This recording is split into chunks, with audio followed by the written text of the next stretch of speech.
Out with the Diamondback Sidewinder. Not exactly cold shots. We did some playing with it first to get things kind of figured out.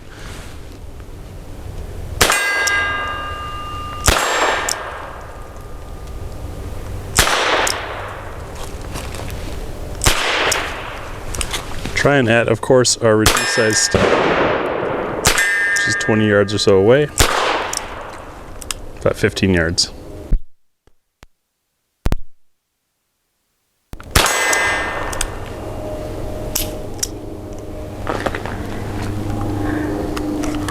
Who doesn't like plinking with a 22? The sun is making it a little bit difficult to hit the target, but overall this thing is just so much fun to shoot. The double action on it is a little heavy, but having played around with it a little bit earlier, figuring out how to pull the hammer back into that single shot, it's just a lot of fun. Cowboy action styling with modern amenities. Seems like a pretty cool concept. I'm gonna have to shoot it one-handed because that's how I learned to shoot guns like these.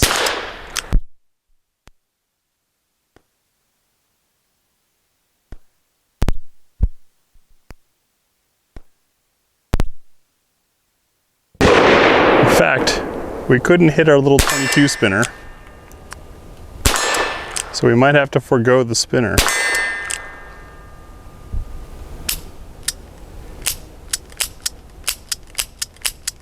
And it's empty. But as you saw, super controllable and way faster load and unload than you'd have on an 1873, which is kind of cool. Let's get to the what's for dinner part and see how it groups. We haven't shot this at paper yet. We just played around with it on the steel just to kind of get warmed up to the gun. With 22 mag, you get a lot of noise, still no recoil, so it's kind of fun. It's what's for dinner time. This one being a little different, of course, because, well, revolvers don't need any set amount of energy to really function. So that lets us bust out some fun stuff like these little tiny Super Calibri 20 grains. We've got some unknown weight Remington. This is the old real Remington, not the new Federal Remington. Their Yellow Jacket and their Viper. CCI mini mags, of course, a classic. Some Aguila Super Extra 40 grain. These, by the way, can literally be a lifesaver when running with 22s. They're just hand wipes, but great for pulling off the lid. Then we've got some 60 grain subsonics. Sorry, the lighting's not working. It's fall in Oregon. We've got some weird sun angles. Then we're going to swap over to the 22 mag cylinder. And we've got some Gold Dot 40 grains, some VMAX 30 grain, Winchester Varmint 30 grain, and just plain old Winchester Super X 40 grain. For our groups, we'll be using this SK Match. Pretty good stuff from what I understand. Is it worth it in revolver? We'll find out. First are those little bitty Super Calibri 20 grains. These things are, well, it's got a hummingbird on it, and I think that's pretty accurate because that's about as much noise as they tend to make. Nope. I need to reset up the cylinder. It's only doing 3 shots. See how this works? Circle number 1.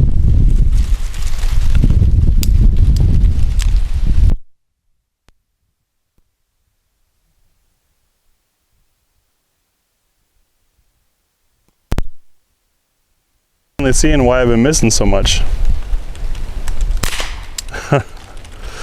So as you saw, my impacts were at 2. I was aiming at 1 by just going top edge of here off of the edge of the rear sights like traditional.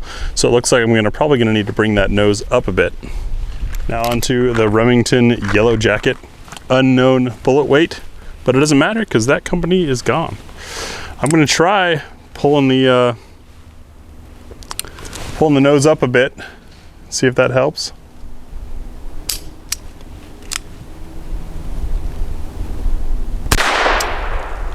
Yes, it did.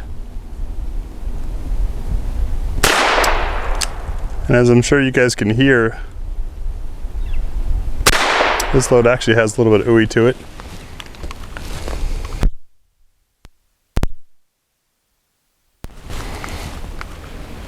Remington Viper, unknown bullet weight.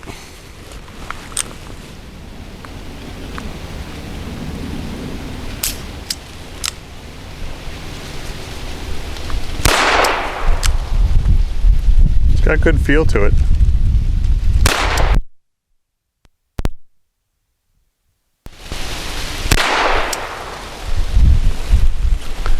And I'm starting to get the hang of these sights. I have shot cowboy action guns before with sights like this, but it's been a while. The CCI Mini Mag segmented hollow points.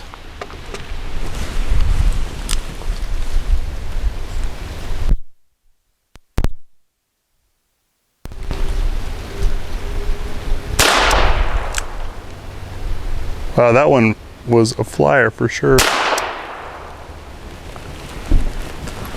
It's kind of all over the place on that one. If there's one place where you're going to see a lot of variance, it's in 22 for sure. Put some old school cowboy action sights on a revolver and it's get velocity 40 grain. Target number 5.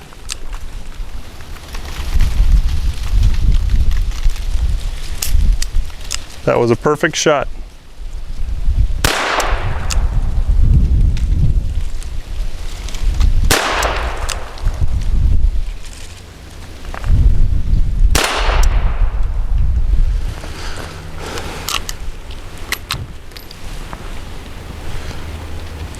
Next up, the Aguila Sniper Subsonic.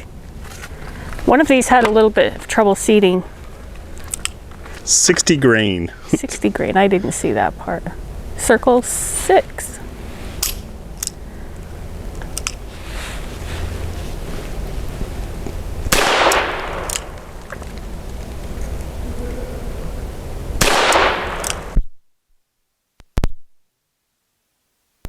Okay, we're back on. Those are fun. How'd they feel? I didn't notice them at all. Very light. All right, and now we've got to do a cylinder change. Yeah. So we didn't show this on the tabletop, but you stick a punch or something in the front down below. There's a little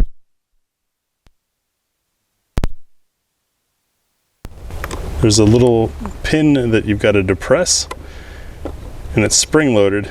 And you can kind of see why we didn't show this tabletop. It kind of involves all the hands being in all the way, but it's a simple process. It just takes a little bit of finagling. In theory. The punch we're using is bent and has a mushroomed end, so it's less than ideal for this. But yeah, what you have to do is simple. Accomplishing it just takes a little bit of wiggling. That done. Now that we have that done, the Spear Gold Dot, these are 40 grain. For in 22 mag. 7. Huh? 22 mag now. Watch the power.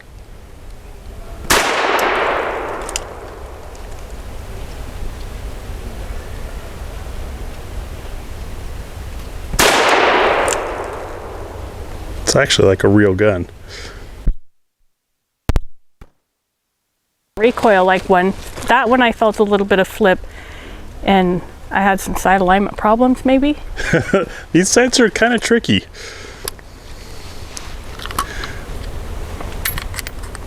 We're watching for the eject there because we noticed that on these 22 mags, some of the loads kind of stick in the cylinder and others came out easy. These 30 grain polymer tip B-Max 22 WMR are my favorite because they're aesthetically pleasing. They are pretty. Look like a little Nosler bullet with the polymer tip in there.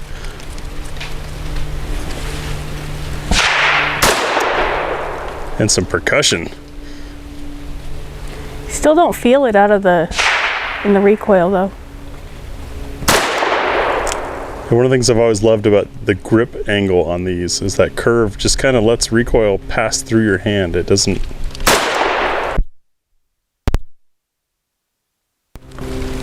Sorry about the technical difficulties, folks. We've got some mic problems. Next is the 22 Win Mag in 30 grain from Win. Sorry about that. This is the Varmint HV load.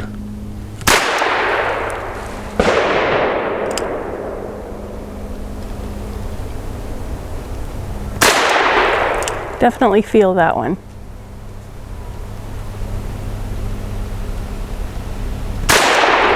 It's got some authority to the sound. Shooting with one hand is not my strong point. You got two touching. And for Circle 10, we have Winchester's Win Mag Varmint and Small Game Full Metal Jacket in 40 grain.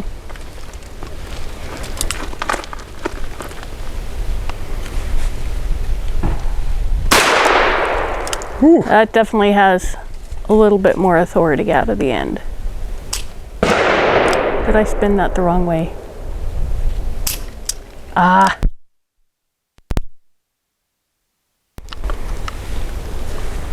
No, they all hit.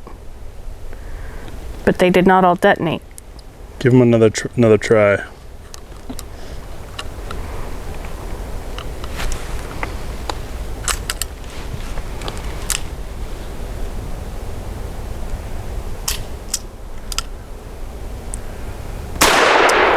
There it goes.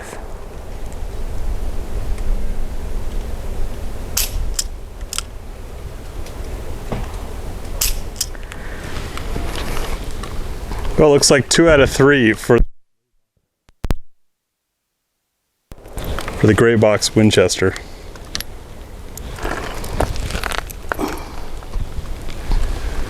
Now we'll swap back to 22 LR and try a 5-shot group and wrap up our thoughts on this.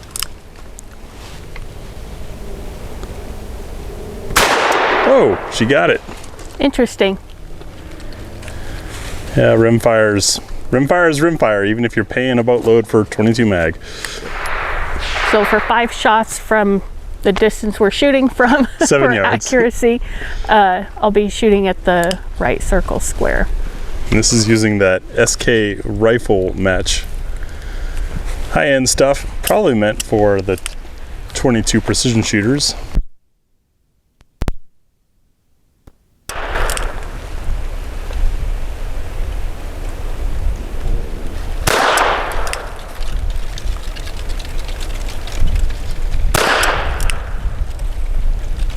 These smell medicinal in nature.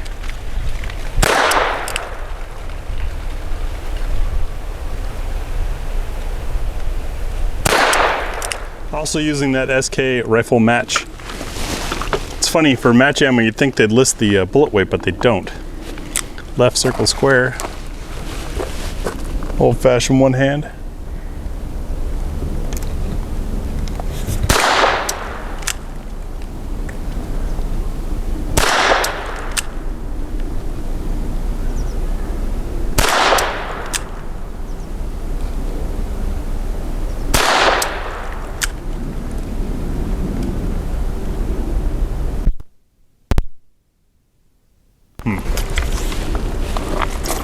For a lot of people, revolvers can be intimidating because it's easier fired with one hand. When you try to add that other hand up into your grip, sometimes your thumb gets stung with the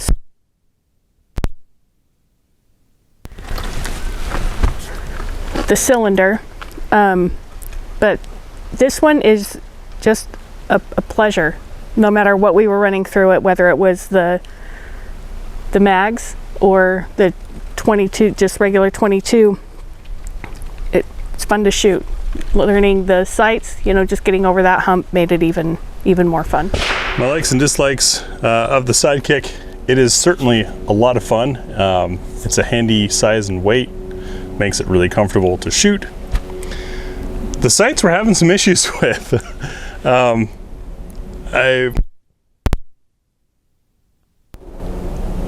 I've shot other guns of this sighting system before and not had the same issues.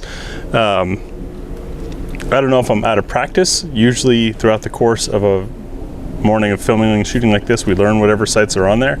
So accuracy might be an issue, or these are all the wrong loads. We did have a couple loads do fairly well. So it's just a matter of learning something else. Now, the practicality of this gun as a trainer is something fun to have around, to comfortable carry weight and size for like a round the ranch, pack gun kind of thing. The ability to use 22 mag certainly gives you a lot more energy out of it, a little more power, increased practicality, if you will. The groups with the 22 mag, it looks like it was the VMAX that did best for Tia, with actually probably the best accuracy we saw out of the group. So that's great, since that is a varmint load.